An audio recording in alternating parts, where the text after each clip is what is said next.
think an important thing with anybody's relationship is compatibilities, and where there's no compatibilities,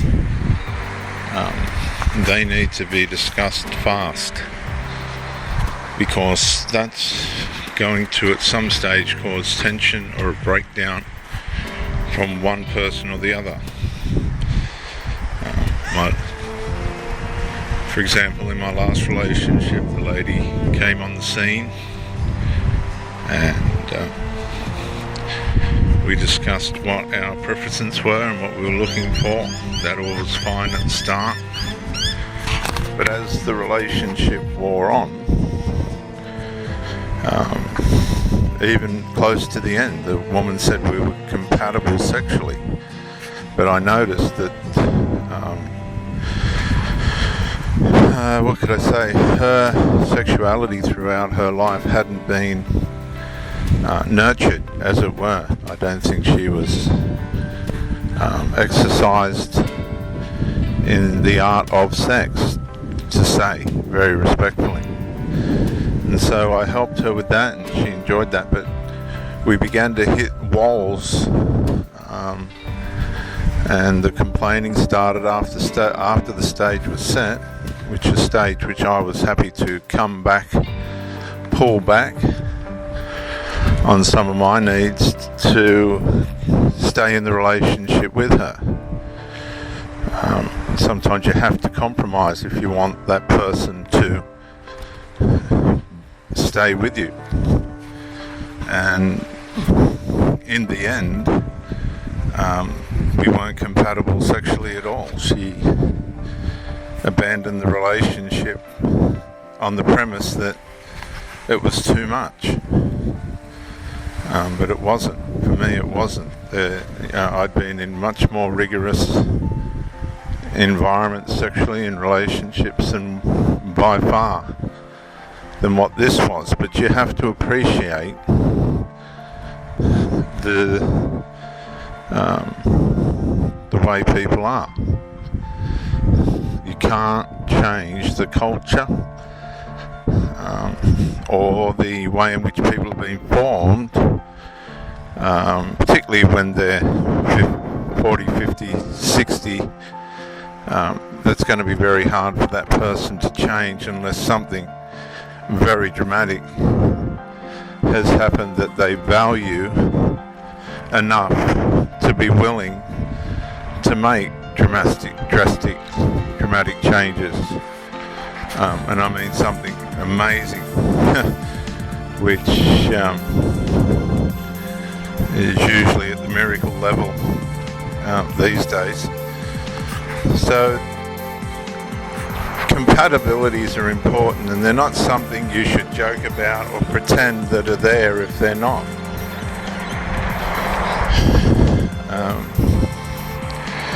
Because the relationship will disintegrate.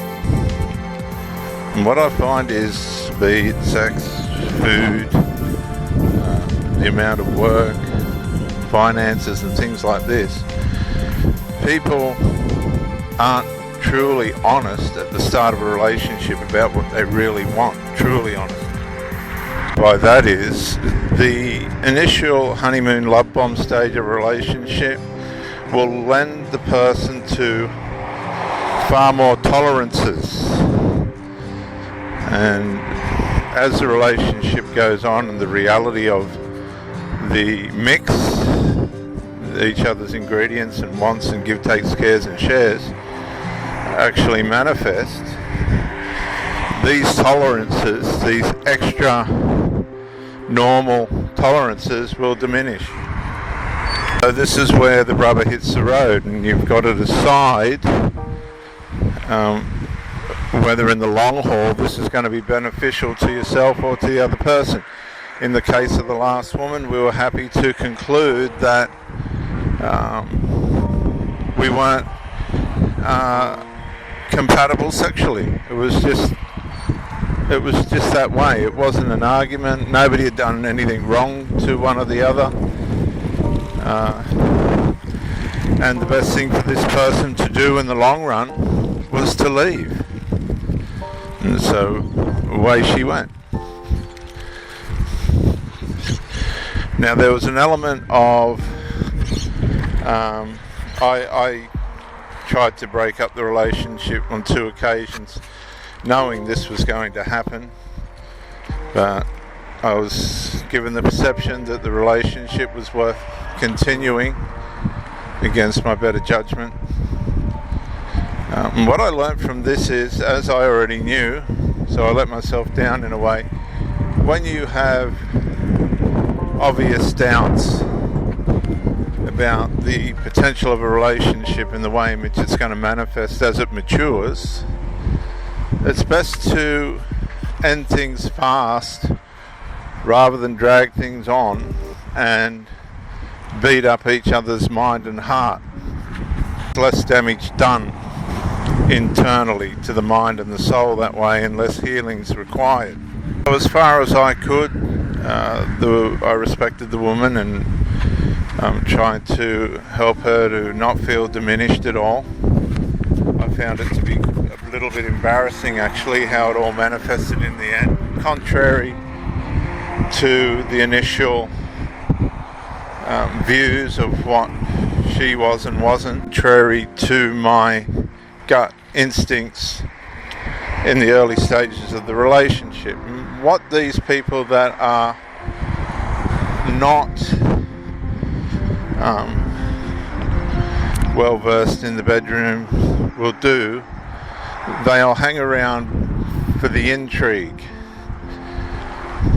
and they'll educate themselves and find out about themselves, and then when they've filled themselves up and basically gone, this is not what I want, they'll take those skills and probably definitely use them, or try and use them with someone that's more suited. And this doesn't mean, see, incompatibilities doesn't mean the person's good or bad. That's not the point here. It's about being wise enough and mature enough, aware and awake enough, self-aware enough, and considerate enough with the other person to be honest and transparent enough to say these compatibilities are enough for our relationship to cease. When a relationship ends, there's going to be hurt and pain and loss, things that we never planned for. But if you allow that person to move on with dignity, without hurting their self-esteem too much, making clear to them, you know, what's happened and why, and them to you if possible. A lot of people aren't as transparent as we would like them to be. Sometimes you have to dig deep. And I say this through all ages, from the young people right up to the old people. I'm not sure why old people don't become more wiser. Particularly the women I've had, they just haven't been transparent. And they'll waste your time, and this is what you've got to be careful of. As they're beginning to devalue you in your mind, even though they're running through the twos and throws and motions of the relationship, you have to be aware of that and prepared for that, and detach from that person accordingly. Because if you don't, you're going to get the shock of your life when they go into the discard phase of their devaluation. And listen to what they're saying. Like this woman said, my friends reckon that you should have sex so many times a week. Okay, so she was getting counsel from people that weren't even in the relationship, and trying to apply that to it, and it's actually cost her the relationship. And what you'll find is these people will complain about their exes. Oh, he didn't do this, he wouldn't do that, he couldn't this, that now. And you're the opposite. And when the truth comes out, they haven't really been able to culturalize. They've just learnt more for themselves from what you've shown them, hopefully, if you're a fully matured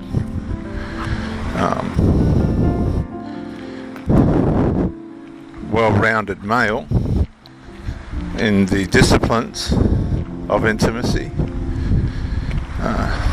you're just a guinea pig in a lot of ways. You're just a matter of intrigue. It's the intrigue that's holding her, and she'll go to where her mind takes her. So as you're picking up these doubts and having these questions, even though it all looks good on the surface, you've got to read what's going on underneath so it doesn't hurt you as much when it's time for either or both to leave the relationship.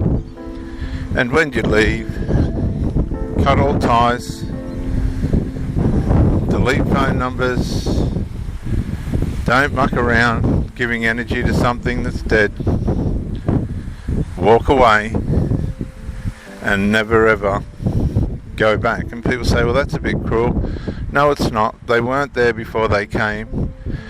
The relationship hasn't worked. You have to come back to yourself, get your focus back, and when the next person comes along, there's no interferences or disruptions. Walk away and don't go back.